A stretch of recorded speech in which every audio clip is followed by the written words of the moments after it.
Radio Kantipur radio राष्ट्रको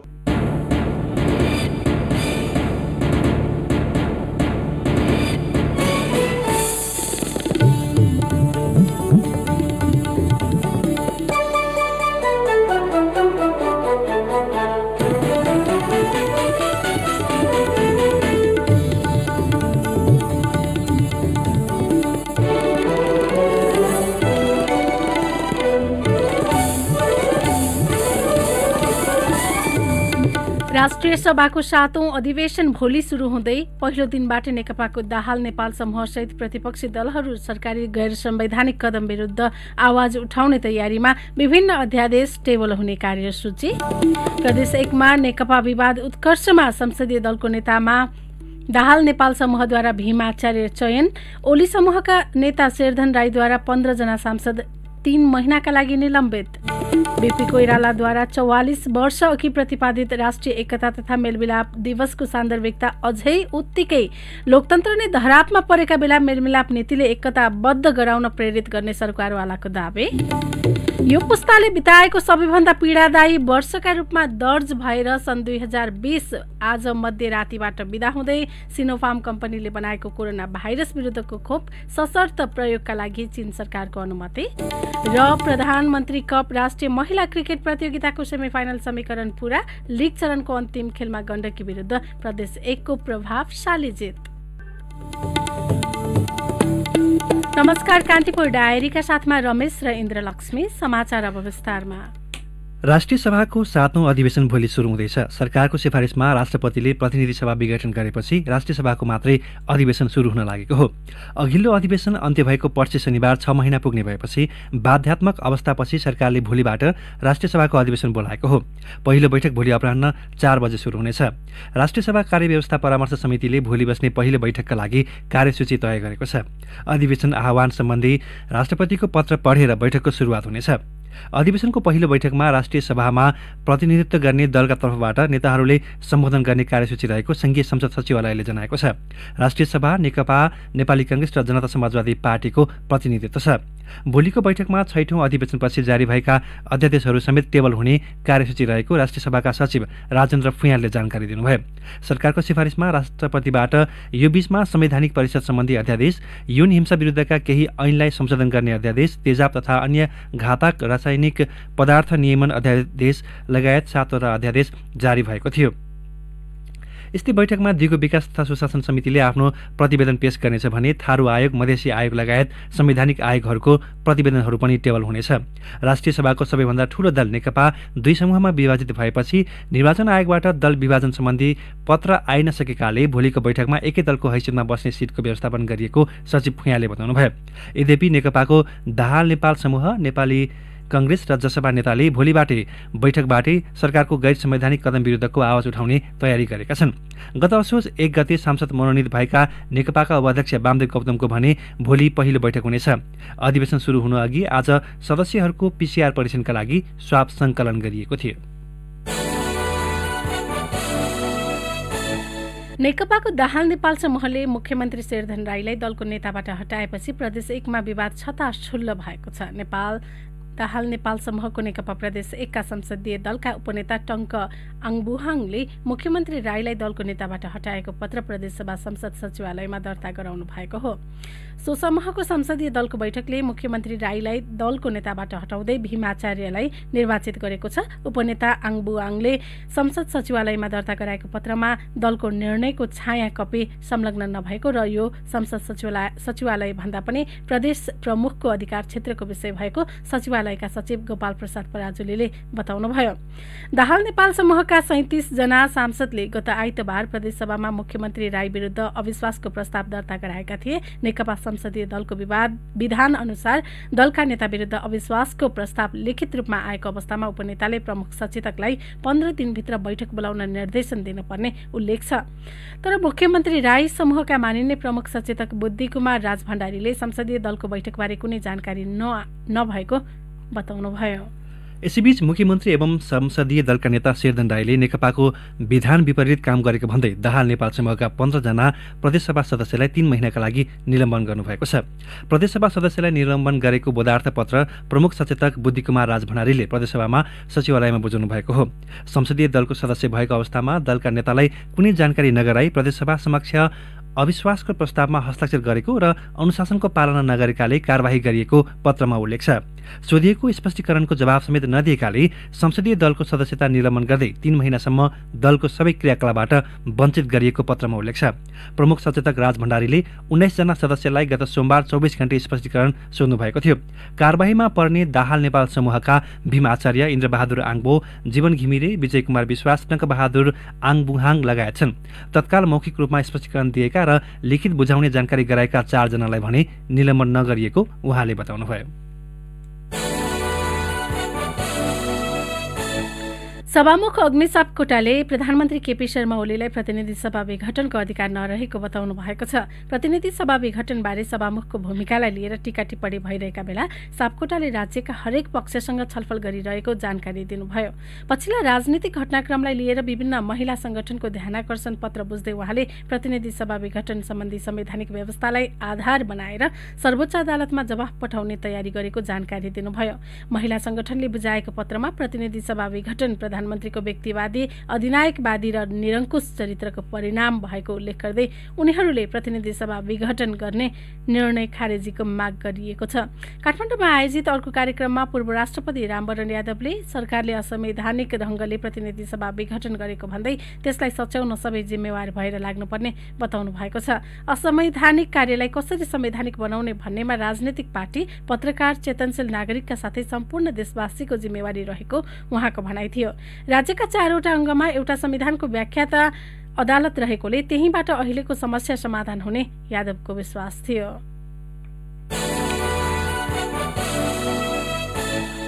प्रतिनिधि सभा विघटनपछिको राजनीतिक घटनाक्रमलाई अमेरिकाले नेपालको आन्तरिक मामिला भएको बताएको छ। संसदको विघटनको 12 दिनपछि आज आफ्नो धारणा सार्वजनिक गर्दै अमेरिकाले छिमेकी 2 राष्ट्र चीन र अमेरिकाले झैं राजनीतिक गतिरोधलाई आन्तरिक मामिला बताएको हो। काठमाडौँ स्थित अमेरिकी दूतावासकी प्रवक्ता आना रिची एलेनले नेपालका सार्वभौम संस्था र राजनैतिक दलहरूले आफ्नो लोकतान्त्रिक संवैधानिक प्रक्रिया र कानूनको शासन अनुरूप समाधान गर्ने विषय भएको उल्लेख गर्नुभएको हो। यसअघि चिनिया परराष्ट्र मन्त्रालयका प्रवक्ता चाओ ली चेनले बेजिङमा र भारतका विदेश मन्त्रालयका प्रवक्ता अनुराग श्रीवास्तवले नयाँ दिल्लीमा पत्रकार सम्मेलन गर्दै नेपालको मामिला आपसी सहमति र छलफलबाट नेपाली नेताले टुङ्ग्याउनु पर्ने धारणा सार्वजनिक गरेका थिए। पछिल्लो 24 घण्टामा थप 534 जनामा कोरोना भाइरस संक्रमण पुष्टि भएको छ। यो सँगै मुलुकमा कुल 2,60,593 जनामा कोरोना संक्रमण पुष्टि भएको स्वास्थ्य तथा जनसङ्ख्या मन्त्रालयले जनाएको छ। यस्तै पछिल्लो 24 घण्टामा 447 जना कोरोना मुक्त भएर डिस्चार्ज भएका छन्। पछिल्लो 24 घण्टामा 6,000 मा पीसीआर परीक्षण भएको मन्त्रालयको तथ्याङ्क छ। मुलुकभर सक्रिय संक्रमितको संख्या 6,378 रहेको छ। यस्तै कोरोना संक्रमणका कारण पछिल्लो 24 घण्टामा 9 जनाको मृत्यु भएको छ। मृत्यु हुनेको कुल संख्या 1,856 पुगेको छ।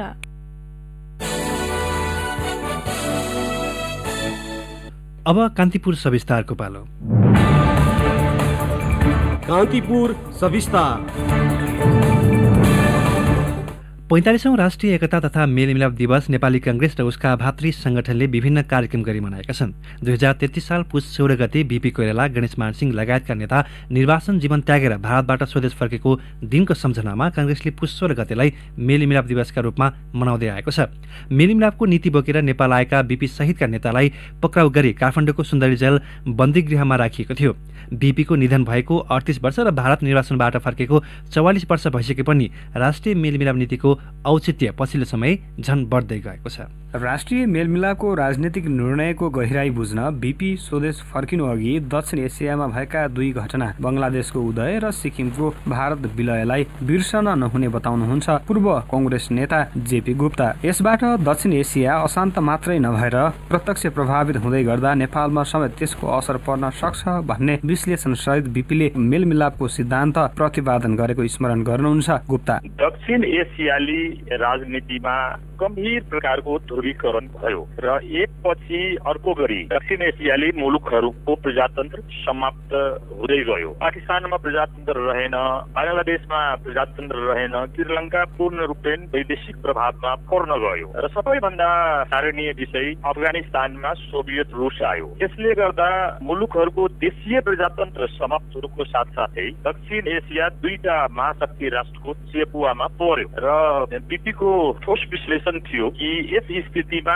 राष्ट्रियताको सम्वर्धनको नाममा प्रजातन्त्र सदाको लागि समाप्त भएर जानेछ र मुलुकको राष्ट्रियता पनि धरापमा परेर अन्ततः अस्तित्वमाथि नै गम्भीर संकट आउँछ भनेर राष्ट्रिय मेलमिलापको नीतिलाई ल्याउनु भयो। राष्ट्रिय राजनीतिमा मात्र होइन, अन्तर्राष्ट्रिय राजनीति कता मोडिँदैछ भनेर विश्लेषण गर्ने खुबी थियो बीपी कोइरालासँग। पछिल्लो समय सत्तारूढ नेकपाको विभाजन र त्यसअघि र पछि दुई छिमेकी मुलुकबाट भएको उच्च स्तरीय भ्रमणले मुलुकमा अझै बाह्य हस्तक्षेप छ भन्ने प्रष्टै छ। तात्कालीन समयमा दक्षिण एसियामा बढ्दो अशान्तिले नेपाललाई पनि गाँच्ने भएले बीपी 8 वर्ष लामो निर्वासन त्यागेर नेपाल फर्किनु भएको स्मरण गर्नुहुन्छ कांग्रेसका पुराना नेता होमनाथ दाहाल। सशस्त्र क्रान्ति गर्दाखेरि होस्, त्यो सत्याग्रह होस्, चाहे जुनसुकै क्रान्तिमा पनि उहाँको के थियो भने शासन गर्ने अधिकार जनताको हो, जनताका प्रतिनिधि। राजा तिमी सम्मानित भएर बस आफ्नो ठाउँ भनेर भन्ने बीपीको उसमा अब अहिले राजा छैनन् तर राष्ट्रिय शक्तिहरू त छन्। त्यसकारणले अहिले राष्ट्रिय मेलमिलापको अत्यन्तै सान्दर्भिकता छ। झन् आजको सन्दर्भमा अहिले सरकारले जसरी त्यो संसद विघटन गरेका छ। राष्ट्रिय एकता तथा मेलमिलापबाट मात्रै राष्ट्रियता, प्रजातन्त्र र आर्थिक समृद्धि सुनिश्चित हुने भन्दै 4.5 दशक अघि बीपीले अवलम्बन गरेको नीति सान्दर्भिक रहेको राजनीतिक विश्लेषक पुरञ्जन आचार्य बताउनुहुन्छ। नेपाल चाहिँ त्यतिखेर सिटिजनको चपेटामा पर्छ। अफगानिस्तानको सन्दर्भ त्यसमा उहाँले ल्याउनु भएको छ, सिक्किमको सन्दर्भलाई पनि उहाँले त्यसमा जोड्नु भएको छ। राष्ट्रियताको लागि उहाँले सबैलाई आह्वान गर्नुभएको छ, तर लोकतान्त्रिक आन्दोलनको लागि चाहिँ उहाँले चाहिँ राजा र नेपाली कांग्रेस मिल्नुको विकल्प छैन भन्नुभयो। मेलमिलापलाई कुन कन्टेक्स्टमा हेर्ने, बीपीको कन्टेक्स्ट एउटा थियो, रेशमान र किसिमजीको कन्टेक्स्ट एउटा थियो र गिरिजाप्रसादको कन्टेक्स्ट एउटा थियो। तर के हो भन्दाखेरि चाहिँ रिकन्सिलिएसन चाहिँ हरेक कन्टेक्स्टमा चाहिँ चेन्ज भएको छ तर यसको महत्त्व चाहिँ कम भएको छ। बीपी कोइरालाको मेलमिलाप नीतिलाई कांग्रेस लगायत दलका नेताहरूले उल्लेख गरेको पाइन्छ, तर व्यवहारमा भने सो नीति कहीँ कतै लागू भएको पाइँदैन। स्वयं कांग्रेसले पनि बीपी कोइरालाको मेलमिलापको नीतिलाई अनुसरण गर्न नसकेको विश्लेषण जेपी गुप्ताको छ। पार्टी भित्रकै राजनीतिमा एकता र मेलमिलाप नदेखिँदा त्यसको बाह्य प्रभाव कति पर्छ भन्नै पर्दैन। यद्यपि कांग्रेसको हालको नेतृत्व बीपीको विचारबाट पछि हट्न खोजे पनि सिंगो पार्टीले मेलमिलाप नीति त्यागी नसकेको गुप्ताको जिकिर छ। हुन त आज सबैले बीपीको राष्ट्रिय मेलमिलापको नीतिको औचित्यलाई बढीभन्दा बढी मुखर भएर चर्चा गरिरहेको पाइन्छ, तर त्यतिखेर बीपीको राष्ट्रिय मेलमिलापको नीति प्रतिपादन गरी स्वदेश आगमनलाई सकारात्मक रूपमा लिएको बुझिँदैन। न त भारत सकारात्मक रूपमा लिएको थियो, न त अमेरिका र रुसले, न त नेपालमा राजाले नै सकारात्मक रूपमा लिएको देखिन्छ। त्यसकारण त्यसको बहुआयामिक रूपबाट मूल्याङ्कन गर्नुपर्ने हुन्छ मेलमिलाप नीतिको। दलहरूबीच राजनीतिक गतिरोध बढ्दै जाँदा आन्तरिक समस्या समाधानमा स्वदेश भित्रकै शक्ति सन्तुलन बाँचाइ राख्न आफ्ना अडानबाट लचिलो हुनुपर्ने सन्देश मेलमिलाप नीतिको थियो। कतिपयले यसलाई राजासँग बीपीको आत्मसमर्पण भनेर पनि अर्थ्याए, तर सत्ता र शक्तिमा भएकासँग सहकार्य गरे मात्रै राष्ट्रियता सुदृढ हुनेमा बीपी सदैव स्पष्ट र दृढ संकल्पित हुनुहुन्थ्यो। त्यसैले त उहाँको नीति अहिले पनि उत्तिकै सान्दर्भिक छ। रेडियो कान्तिपुरका लागि प्रिन्स गौतम। कान्तिपुर सविस्तार। कान्तिपुर डायरीमा अब ब्रेकको पालो। ब्रेकपछि अब बाँकी प्रसङ्ग। काठमाडौँको टेको स्थित विष्णुमती खोलामा पुल निर्माणका क्रममा करोडौं भ्रष्टाचार गरेको दाबी सहित अख्तियार तिरपयोग अनुसन्धान आयोगले 6 जना विरुद्ध विशेष अदालतमा आरोप पत्र दायर गरेको छ। हरेकमाथि 1,14,76,000 बिगो र जरिवाना माग दाबी गरिएको छ। काठमाडौँ दिगो शहरी यातायात आयोजना अन्तर्गत पुल निर्माणका क्रममा ठेकेदार कम्पनी पप्पू जेवीले गुणस्तरहीन काम गरेको अख्तियारको दाबी छ। आयोजना कार्यान्वयन इकाइका निमित्त प्रमुख बेलबहादुर नेपाली, लेखा अधिकृत नारायण बहादुर थापा, लेखापाल गिरिप्रसाद श्रेष्ठ र लेखा अधिकृत श्याम बहादुर खत्री तथा निर्माणमा संलग्न झोङदेन इन्टरनेसनल इन्जिनियरिङ लिमिटेडका प्रतिनिधि जेङ जुयाङ र ठेक्काको अख्तियारनामा पाएका सुमित रौनियारमाथि राज्यकोषको हानि नोक्सानी गरेको आरोप अख्तियारको छ। 1,14,76,000 कार्य सम्पादक जमानतको रकम फुकुवा गरी राज्यकोषमा हानि नोक्सानी पुर्याएको आरोप अख्तियारको छ।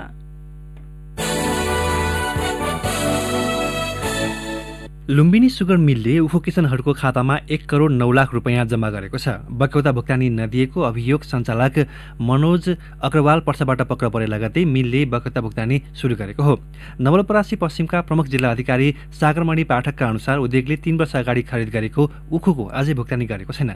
लुम्बिनी सुगर मिलले मात्र उखु किसानको 8 करोड रुपैयाँ भुक्तानी गर्न बाँकी छ। उद्योगका प्रबन्धक विजय कुमार गुप्ताले पुस मसान्तसम्ममा सबै रकम भुक्तानी गरिसक्ने र आजबाटै किसानको खातामा रकम निकासा गरिएको जानकारी दिनुभयो। दक्षिण कोरियामा कामदारको न्यूनतम तलब वृद्धि भएको छ। वृद्धि भएको तलबबाट दक्षिण कोरियामा रहेका 40 लाख कामदारसँगै 35,000 भन्दा बढी नेपाली कामदार पनि प्रत्यक्ष रूपमा लाभान्वित हुनेछन्। गत वर्षको तलबभन्दा 1.5% बढी अर्थात् प्रति घण्टा 8,720 वन पाउने भएका हुन्। दैनिक 8 घण्टाको दरले हप्ताको 40 घण्टा काम गर्ने कामदारको न्यूनतम 18,22,480 कोरियन वन अर्थात् झण्डै 1,82,000 मासिक तलब हुनेछ। अब केही समाचार संक्षेपमा। नेपाल विद्युत प्राधिकरणले फेरि पनि लोड सेडिङ गर्नुपर्ने कुनै पनि अवस्था नरहेको स्पष्ट पारेको छ। प्राधिकरणका प्रवक्ता मदन तिमसिनाले आज विज्ञप्ति जारी गर्दै विभिन्न कारणले पोलहरू सार्न, ट्रान्सफर्मर प्रतिस्थापन गर्न, वितरण प्रणालीका पुराना संरचना मर्मत सम्भार गर्नका लागि केही समय विद्युत आपूर्ति अवरुद्ध हुने उल्लेख गर्नुभएको छ। कृषि तथा पशुपक्षी विकास मन्त्री पद्मा कुमारी अर्यालले अर्ग्यानिक खेती प्रणालीलाई प्रोत्साहन हुने खालका कार्यक्रम ल्याउन कर्मचारीलाई निर्देशन दिनुभएको छ। रासायनिक मलको प्रयोग पूर्ण रूपमा बन्द गर्न सक्ने अवस्था नभए पनि बिस्तारै कम गर्दै लैजानुपर्ने उहाँको भनाइ छ। अस्पतालभित्रै चिकित्सकमाथि हातपात हुँदा पनि व्यवस्था गरेको भन्दै लुम्बिनी प्रादेशिक अस्पताल बुटवलका चिकित्सक तथा स्वास्थ्यकर्मीले प्लेकार्ड सहित धरना दिएका छन्। पुस 10 गते चिकित्सक शिव अर्यालमाथि हातपात भएको थियो। अन्नपूर्ण संरक्षण क्षेत्र आयोजना अन्तर्गत धान्द्रुक देउराली क्षेत्रको लालीगुराँसको जंगलमा पौष 12 गतेदेखि लागेको भीषण डढेलो अझै नियन्त्रणमा आउन सकेको छैन।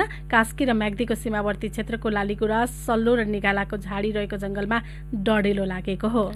काठ दाउराको बिक्री वितरण फुकुवाको माग गर्दै पूर्वी नवलपरासीको सामुदायिक वनका सरकारवालाले आज महेन्द्र राजमार्गको कावास्वती खण्डमा प्रदर्शन गरेका छन्। पूर्वी नवलपरासीमा 50वटा सामुदायिक वन उपभोक्ता समिति रहेको छ। र जिल्ला प्रशासन कार्यालय मुस्ताङका अनुसार सदरमुकाम जमसुमदेखि तलका होटल व्यवसाय 9 महिनापछि खुल्न थाले पनि मुक्तिनाथ र उपल्लो मुस्ताङका होटलहरू भने अझै खुल्न सकेका छैनन्।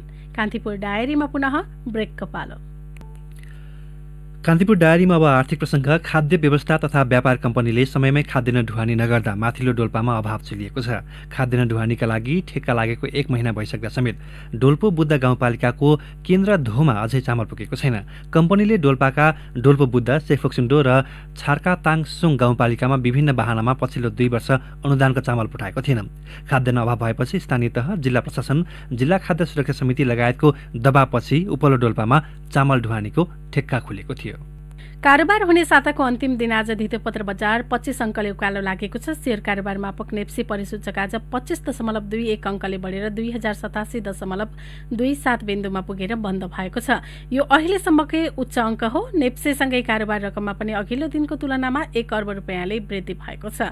नेप्सेमा आज कारोबार भएका मध्ये निर्जीवन बीमा बाहेक सबै कम्पनी समूहको उपसूचक उकालो लाग्दा समग्र बजारमा सुधार देखिएको हो। सबैभन्दा बढी व्यापार कम्पनी समूहको उपसूचक 8.89% बढेको छ। नेप्सेमा आज कुल 207 कम्पनीका 50,386 कारोबारबाट 1,14,64,200 किता सेयर किनबेच भए, जस अन्तर्गत 5,70,34,69,70,000 रुपियाँ बराबरको कारोबार भएको नेपाल स्टक एक्सचेन्जले जनाएको छ। अब अन्तर्राष्ट्रिय प्रसङ्ग। चीन सरकारले सिनोफार्म कम्पनीले बनाएको कोरोना भाइरस विरुद्धको खोप सशर्त प्रयोगका लागि अनुमति दिएको छ। यसअघि हिजो मात्रै चीन सरकारले तेस्रो चरणको चिकित्सकीय परीक्षणमा सिनोफार्मको खोप 79% भन्दा बढी प्रभावकारी पाइएको तथ्याङ्क सार्वजनिक गरेको थियो। सिनोफार्मको खोप बजारमा बिक्री वितरणका लागि अनुमति दिएसँगै विशेषत एसियाली मुलुक यसबाट लाभान्वित हुने ठानिएको छ। चीनका राष्ट्रिय स्वास्थ्य आयोगले सिनोफार्मको खोप सुरक्षित रहेको भन्दै वृद्ध र उच्च जोखिमका बिरामीलाई दिन सकिने जनाएको छ। आपतकालीन प्रयोगका क्रममा सिनोफार्मले 10 लाख भन्दा बढी चिनिया नागरिकलाई सो खोप दिएको दावी गरेको छ। तर खोप लगाएका व्यक्ति र खोप परीक्षणको नतिजाका बारेमा पारदर्शी ढङ्गले विवरण सार्वजनिक नगरिएको भन्दै चीनको आलोचना भइरहेको छ। यो पुस्ताले बिताएको सबैभन्दा पीडादायी वर्षका रूपमा दर्ज भएर सन् 2020 आज मध्यरातीबाट बिदा हुँदैछ। अस्ट्रेलिया, न्युजिल्यान्ड सहितका केही देशमा भने नयाँ वर्ष 2021 को स्वागत गरिएको छ। यो वर्ष विश्वले सिकेको सबैभन्दा महत्त्वपूर्ण कुरा मानवीय व्यवहार हो। कोरोना महामारीले कार्यालय, बाटो, बजार, पसल लगायतमा मात्र होइन, घरभित्रै पनि परिवारका सदस्य समेत मास्क, भौतिक दूरी कायम गर्न बाध्यकारी अवस्थाको सृजना गरिदियो। यो वर्षैभरि कोरोनाको त्राहिमाम मचियो। नयाँ वर्ष 2021 सुरु हुनै लाग्दा भाइरसको परिवर्तित स्वरूपले फेरि अर्को त्रास थप्दैछ। सन् 2020 को अन्तिम दिन आज हामीले वर्षभरि भएका प्रमुख घटनालाई संक्षेपमा समेट्ने प्रयास गरेका छौं। संक्रमण फैलिएको 12 महिनामा सबैभन्दा प्रभावित न्यून आय भएका व्यक्ति परे। करोडौं मानिसले आफ्नो सम्पत्ति गुमाएका छन्। कतिपय मानिसहरूले दैनिक $2 भन्दा कममा आफ्नो दैनिकी बिताउन बाध्य भए। संक्रमणको जोखिम एकातिर र गरिबीसँगको लडाईँ अर्कोतिर भएपछि मानवीय संकट नै पैदा भयो। कोभिड-19 संक्रमणका कारण 11 करोड 50 लाख मानिसले आफ्नो सम्पत्ति गुमाउन सक्ने प्रक्षेपण गरिएको छ। त्यसमा सबैभन्दा बढी दक्षिण एसियाका, त्यसपछि अफ्रिकाका मानिसले सो संकटको सामना गर्नुपर्ने देखिएको छ। लकडाउनको समय सबैभन्दा प्रभावित बनेको उत्पादन, निर्माण र अनौपचारिक सेवा क्षेत्रकाले धेरै संकट बेहोर्नेछन्। मानिसले आय स्रोत गुमाउँदा दोस्रो विश्वयुद्धपछिकै ठूलो स्वास्थ्य संकट निम्तने खतरा समेत देखिएको छ, जसको असर आगामी वर्षदेखि नै प्रक्षेपण गरिएको छ। अधिकांश बजेट कोरोना संक्रमण नियन्त्रणका लागि प्रयोग गर्ने मुलुकहरू मध्ये आधा ऋणमा फस्ने डर छ। वैदेशिक रोजगारीमा गएकाहरू फर्कने क्रम बढेकाले सन् 2021 को अन्त्यसम्ममा रेमिटेन्स 14% घट्ने प्रक्षेपण गरिएको छ र त्यस पश्चात बिस्तारै बढ्दै जानेछ। लघु, साना तथा मध्यम उद्योग प्रत्यक्ष मारमा परे पनि डिजिटल प्रविधि प्रयोग गर्ने कम्पनीहरू बिस्तारै तङ्ग्रिँदै जानेछन्। स्वास्थ्य क्षेत्रमा खर्च व्यापक बढेको छ। न्यून आय भएका मुलुकका नागरिकले $5 खर्ब रकम स्वास्थ्य सेवामा खर्चिएका छन्, जो उनीहरूको क्षमता भन्दा बाहिरको हो। जसमध्ये सबैभन्दा प्रभावित दक्षिण एसियाली मुलुक रहेका छन्। न्यून तथा मध्यम आय भएका मुलुकका 53% बालबालिका पढाइबाट वञ्चित छन्। विश्वका 1.5 अर्ब बालबालिका तथा युवाहरू शैक्षिक क्रियाकलापबाट वञ्चित भएका छन्, जसले विश्वको कुल गृहस्थ उत्पादनको 10% घाटा बेहोर्नु परेको छ। विद्यालय बन्द भएका कारण कतिपय अभिभावकले आफ्ना बालबालिकाको पढाइको अन्य स्रोत जुटाउन नसकेको र विद्यालय छाड्ने प्रवृत्ति मौलाउन सक्ने डरलाग्दो परिस्थिति सामना गर्नुपर्ने देखिएको छ। विकसित मुलुकमा इन्टरनेटको पहुँच निकै सीमितले मात्र प्रयोग गर्न पाएका छन्। महामारीको समयमा समेत इन्टरनेटमा पहुँच वृद्धिका लागि यथेष्ट पहल हुन सकेनन्। विश्वमै डिजिटल पहुँच औसतमै सीमित रह्यो। पुरुष र महिलाको औसत कमाइमा विभेद बढेको देखियो। मानिसहरू पौष्टिक खानाबाट वञ्चित रहे। पौष्टिक आहारका सम्बन्धमा बितेका 5 वर्षको अवधिमा सबैभन्दा खराब समय यही रह्यो। कोभिड-19 संक्रमण महामारीका कारण भएको आर्थिक संकटलाई दोस्रो विश्वयुद्धपछिकै संकट र सन् 2007 देखि 8 मा भएको आर्थिक मन्दीसँग तुलना गरिए पनि यसको वास्तविक संकटको अवस्था आगामी 1 वर्षपछि मात्र देखिनेछ। रेडियो कान्तिपुरका लागि रमेश दुलाल। अब खेल प्रसंग। प्रधानमन्त्री कप राष्ट्रिय महिला क्रिकेट प्रतियोगिताको सेमिफाइनल समीकरण पूरा भएको छ। समूह बीबाट प्रदेश 1 विजेता र सुदूरपश्चिम प्रदेश उपविजेता बन्दै सेमिफाइनल प्रवेश गरेपछि चारै टिमको टुङ्गो लागेको हो। समूह एबाट सशस्त्र प्रहरीको एपीएफ विजेता र लुम्बिनी प्रदेश उपविजेता बन्दै अन्तिम 4 मा पुगेका हुन्। एपीएफ र प्रदेश 1 को समान 6 तथा लुम्बिनी र सुदूरपश्चिमको समान 4 अङ्क रह्यो। सेमिफाइनलमा एपीएफ र सुदूरपश्चिम तथा प्रदेश 1 र लुम्बिनी प्रदेश बीच खेल हुनेछ। दाङको लमहीमा भएको समूह बी अन्तर्गत लीग चरणको अन्तिम खेलमा प्रदेश 1 ले गण्डकी प्रदेश विरुद्ध 140 रनको प्रभावशाली जित निकाल्यो। 148 रनको लक्ष्य पछ्याएको गण्डकी 8 ओभरमा मात्र 7 रनमा अल आउट भयो। 3 रन अतिरिक्त पाएको गण्डकीका लागि कुसुम गोदार र सोनिया थापाले समान 2 रन जोडे। अन्यले खातै खोल्न भ्याएनन्। उसलाई सस्तैमा समेट्न संगीता राईले 5 र शबनम राईले 4 विकेट लिइन्। यसअघि पहिला ब्याटिङ गरेको प्रदेश 1 ले निर्धारित ओभरमा 1 विकेट गुमाएर 147 रनको योगफल तयार पारेको थियो। काजल श्रेष्ठ 52 र रोमा थापा 51 रनमा नट आउट हुँदा क्याप्टेन रुबिना छेत्रीले 15 रन बनाइन्। पहिलो खेलमा सुदूरपश्चिमले बागमती प्रदेशलाई 28 रनले पराजित गर्यो। 11 ओभरमा छट्याइएको खेलमा सुदूरपश्चिमले दिएको 77 रनको लक्ष्य पछ्याएको बागमतीले 9 विकेट गुमाएर 48 रन मात्र बनाउन सक्यो। बागमतीका लागि सुमन खतिवडाले 27 रन बनाइन्। मात्र 2 ओभर बलिङ गरेकी कविता जोशीले 10 रन खर्चेर 5 विकेट लिइन्। यसअघि पहिला ब्याटिङ गरेको सुदूरपश्चिमले निर्धारित 11 ओभरमा 4 विकेट गुमाएर 76 रन बनाएको थियो। उसका लागि नट आउट रहँदै डोली भट्टले 28 र कविता कुँवरले 19 रन बनाएका थिए। आरती बिडारीको नाममा 3 विकेट रह्यो। सेमिफाइनल खेल पर्सि हुनेछ। हवस् त यिनै प्रसङ्गसँगै कान्तिपुर डायरीका आजका हाम्रा सम्पूर्ण बुलेटिन यही सकिएका छन्। भोलि बिहान 6:30 बजे हाम्रा नियमित बुलेटिनका साथमा उपस्थित हुनेछौँ। तबसम्मलाई रमेश र इन्द्रलक्ष्मी विदा हुन्छौँ। नमस्कार, शुभरात्रि।